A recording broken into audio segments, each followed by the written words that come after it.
Hello there. Welcome back to Billy Host Sports.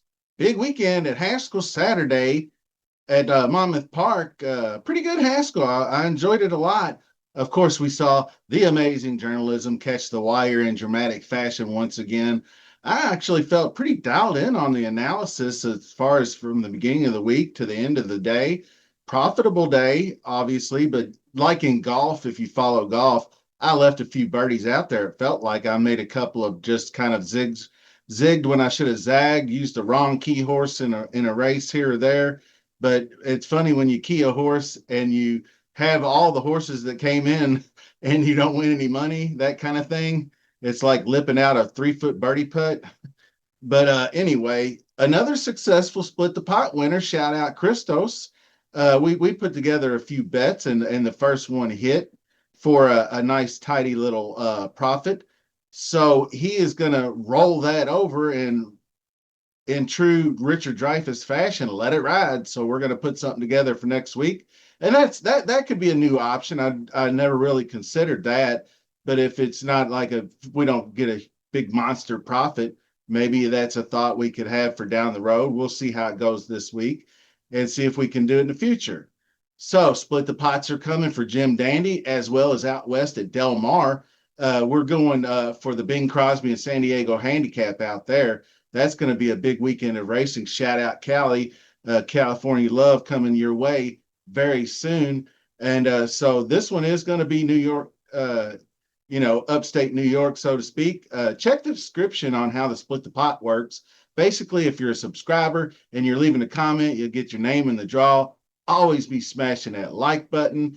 And let's give me your thoughts on this upcoming race. And I'm going to go over almost all the nominations. There's a few that I know aren't going.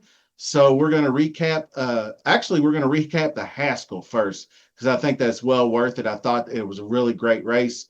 The top 3 horses showed up, ran their race.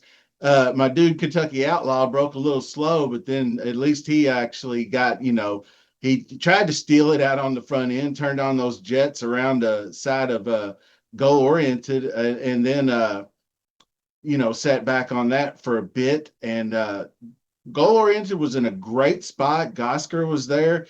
The announcer thought journalism was too far back, but I thought he was just fine where he was at. The horse that was too damn far back was Burnham Square. That horse just did not break well and just kind of fell back probably 3 lengths too far back, to be honest with you. And when they made the turn for home, the long shot special 27-1 bracket buster was there, but he didn't last. He weakened, but the stretch drive was exhilarating because I thought that goal oriented was going to give it up at the top of the stretch there, and Gosker was going to take him, but he came with a second wind, and I thought it was a pretty gutsy run down the stretch for as little gas as he appeared to have in the tank. Gosker just looked really good. Gosker just wore him down again, similar fashion. So then here comes obviously journalism at the wire to get it done. So I think those 3 are probably continuing on the path to the Classic. I definitely see Burnham Square looking elsewhere. And so now let's jump into the Jim Dandy. Jim Dandy, of course, it's going to be a 9-furlong dirt race at the Spa, and that's for the 3-year-olds. And we're going to start with the top 3-year-olds. Sovereignty, that's Godolphin's first Kentucky Derby winner. We obviously saw him in the Belmont get it done as well. He's setting his sights on the Jim Dandy, and I believe the Travers is the next on the list. But the pressure of the rival journalism already getting it done looms over his head this week, and his main competition probably going to be Moplex if Moplex does go, because Moplex is already is looking like the lone speed, to be honest with you. So he's already proven Sovereignty, that is the best closer in the country in this division, I should say. So the lone speed is probably the best shot to dethrone him. Sovereignty did work recently, 4 furlongs in 49 4/5, which is not dramatically exciting. Mott didn't really sound like it was all that great, so I don't know if he's coming in a little sluggish. They better whip his butt into shape. But Baeza is another one that would probably threaten. Of course, we know about the damn Puka, Mage Dornock, all that stuff. But he's been firing off workouts at Santa Anita, four 4 furlong bullet work on June 27th. And then a back-to-back 6 furlong works, which were quite intriguing. I suppose that's good for the fitness. And the third place finish in the Belmont wasn't really as good as the third place finish in the Derby, in my opinion, because he was still no match for the top two.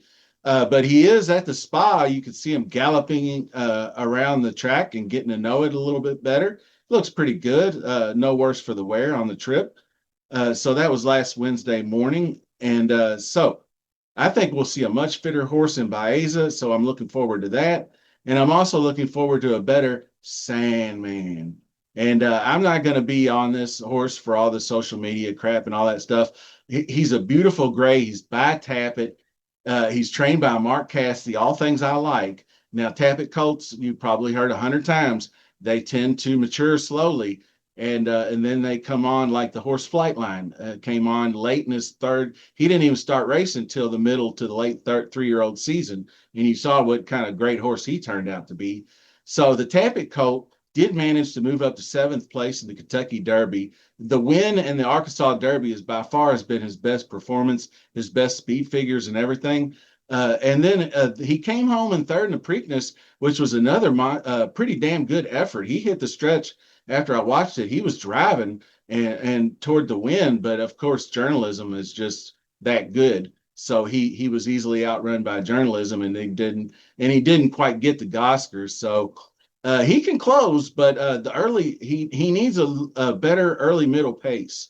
Those figures aren't really great, but 2 months freshening. He's got 3 works in between, 4 and 47, and then 5 and 59 and change. So looking forward to seeing how he's progressed. Of course, then you have that big threat I talked about, the Ohio Derby winner, Moplex.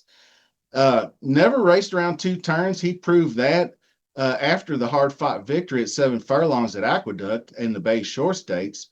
So he's an early presser, I think, who can get out on the lead and take it to the house, wire style, or he can sit off right off your hip in that pressing you into submission, like he kind of did to Clever Again in the Ohio Derby. So Moplex, super through 8 starts. He's got a 5 wins, 1 second, 2/3.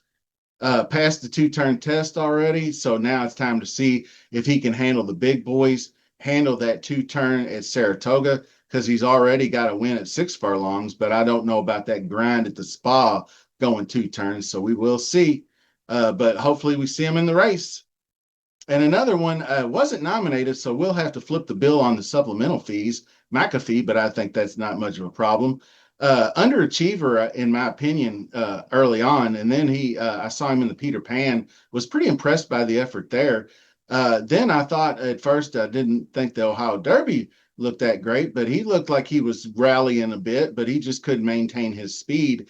I'd say not a great sign that he was outrun in the stretch by Chunk of Gold, because that's what Chunk of Gold hasn't been able to do in his previous races, was get that rally down the stretch or that late kick. But anyway, like I said, wasn't nominated, so he'll have to pay the fees. But hopefully the more the merrier. At least we need at least 7 horses to 8 horses in this race. It's most likely could be as low as 6, but Hill Road might go as well. Hill Road is that late closer. He had the setup in the Peter Pan for that late rally where he caught McAfee coming home. And after the Belmont rewatch, I thought he sucked. But then not as bad as I previously thought. He was under urging around the turn.